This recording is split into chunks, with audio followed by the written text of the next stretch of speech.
Sup everyone, welcome to another video, and I say this with a heavy heart, but I'm no longer free to play in Tower of Fantasy. I have my guild members to blame, but it's really my own fault. However, today I want to sit here and talk to you guys about something else. And it's been a while since we sat here just face to face, well, face to screen and talking to each other. And I'm really curious as to what you guys think as well. So leave your comments down below. I talked about yesterday my honest thoughts when it comes to Tower of Fantasy. And honestly, for those thoughts, they haven't changed very much. The game still lacks polish, and there's a lot of quality of life changes that they could make better. UI system, just general animations, music, audio, a lot of things could be improved. However, that doesn't mean I haven't been enjoying the game. I think we need to separate a game's flaws from whether it's enjoyable or not. Nothing is perfect, and Tower of Fantasy fits in the category that somehow just works. And I've been talking to a lot of people in the game. I'm currently in the guild Genesis on Solaris, which I believe is number 1. The reason I mention this is because I'm talking to some of the people who are devoting the most time into this game, and these people are all extremely excited to play this game, and a lot of them were in the beta test. And I remember somebody said it was like 54 out of 150 of the Genesis members currently were from the beta test. And most people that I've spoken with from the guild share one consensus. I'm telling you, there's quite a bit of Genshin players in here, and a lot of them share one consensus, and that is the fact that Tower of Fantasy has put an emphasis on community makes this game seem that much more enjoyable. In fact, if this game was just a solo player open world game with no community interaction, no guild system, you don't get to see random people running around, you don't get to see people recruiting each other to do certain domains and stuff, the game would be dead on arrival. It would be straight up just dead on arrival. And I think in many ways Tower of Fantasy has focused on its pros as opposed to try to compete with Genshin when it comes to Genshin's strength.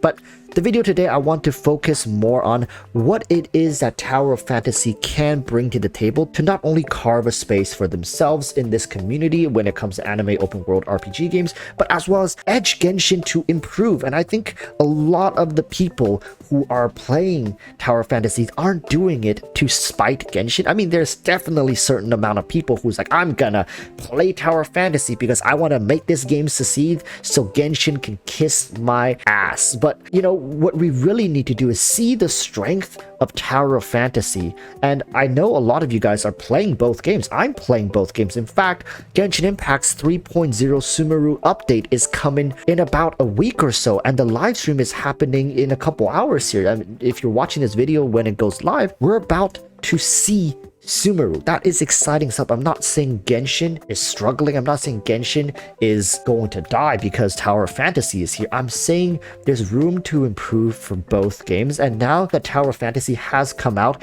and I mean it's a relatively successful launch. Relatively, I do think that it's time where we as the players, if you do truly care about Genshin and you truly care about Tower of Fantasy, you should look to both of their pros and see if there is room for integration between the two. And one way that I think we can get HoYoVerse's attention is, yes, by making Tower of Fantasy as successful of a game as you can possibly make it. Like yourself contributions, play the game, spread awareness for the game, interact with communities for the game. And I think that aspect is very easy, whereas Genshin, it is mighty difficult to interact with the community because we all have our own individual worlds. Everything is separate. We don't have a guild system, and every time we need to interact, we have to request to go to people's worlds, and then they have to accept, and sometimes they're up and about doing something else, or they're just distracted. They don't even let you in, and the whole experience is very, very bottlenecked by a terrible system that was designed by HoYoVerse. And I do think that multiplayer was never an emphasis for Genshin Impact. It doesn't mean it cannot be, though. I do see the potential, and that doesn't mean that Genshin now has to copy Tower Fantasy. I do think there could be a somewhat guild system functioning in Genshin as well. It's just HoYoVerse probably hasn't gotten to that point. But after playing Tower Fantasy, I realized what community can do for a game that lacks a lot in quality, polish, and all this other stuff. But yet I'm sucked into Tower Fantasy. I'm excited to play the game, not because I want to play the game, but it's because I want to talk to the people who also play the game. Remember, I made this YouTube channel because I had nobody to really share my Genshin excitement with. And even when I was sharing my excitement for Genshin, we weren't really in the vicinity of each other. We can't really do things together. We can't really quest together. In fact, one of the first things I did this morning when I joined the guild, I went on a quest experience with my guildies. We had 4 people in a group and we just knocked out this quest. It took us like 30 minutes, but we were just messing around midway through. We kind of got sidetracked here, and all 4 of us went to go do this side quest thing where we like unlocked a bunch of waypoints and stuff, and then we got back on track, and then we had questions and we answered questions, and we were all in the same world. We were running around with each other, and that's what a multiplayer experience is meant to be.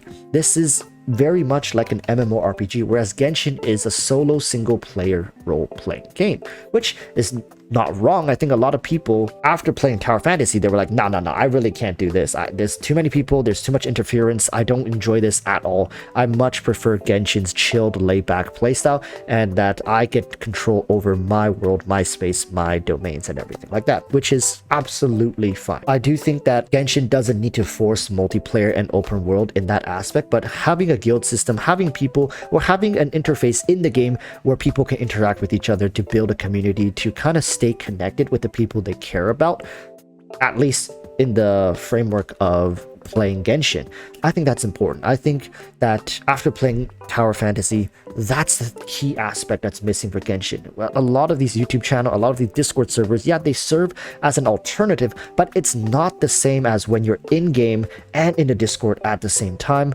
And maybe one day Genshin will push this along and we will finally get to see truly what a multiplayer experience could be like in Genshin Impact. But until that happens, people understand that I think they're very different games from each other, and it's really because the developers for Tower Fantasy obviously decided, hey, Genshin already got all these things nailed down. Like, that's what Genshin is all about. What are we about? What are we going to focus on? What do we want to do with our game? That we don't want to compete with Genshin's strength, but we will tackle Genshin's weaknesses and we'll pull players that way. And I think they've succeeded. I truly do.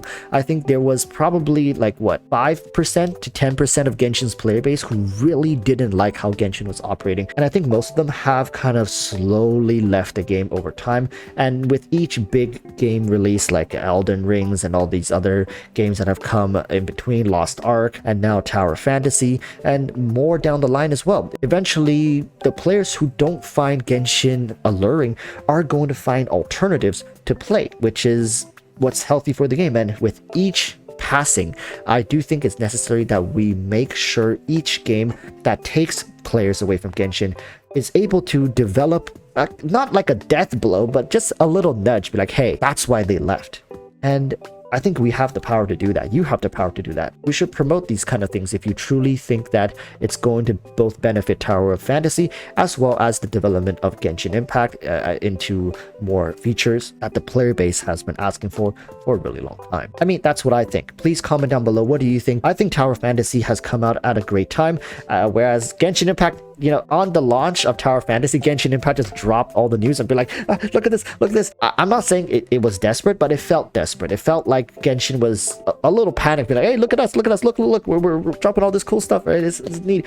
And at the same time, Tower Fantasy had to make sure that they dropped their game before Sumeru came out, or else once Sumeru came out, people were going to be way too busy playing Genshin, and they're not going to be able to cap as big of a market and player base if that were the case. Both are playing a strategic game, I feel, and as content creators, this is the best of both worlds. I can talk about Tower Fantasy, I can talk about Genshin, I can play both games. I do play both games, and they're both fantastic in their own way. I've rambled on long enough. Thank you guys so much for watching, and hope to see you guys in both Tower Fantasy and in Genshin Impact. I'm live streaming the Genshin Impact 3.0 live stream right here on YouTube. Watch party. Hope to see you guys there. Till then, Rajota, stay safe. Peace, bye.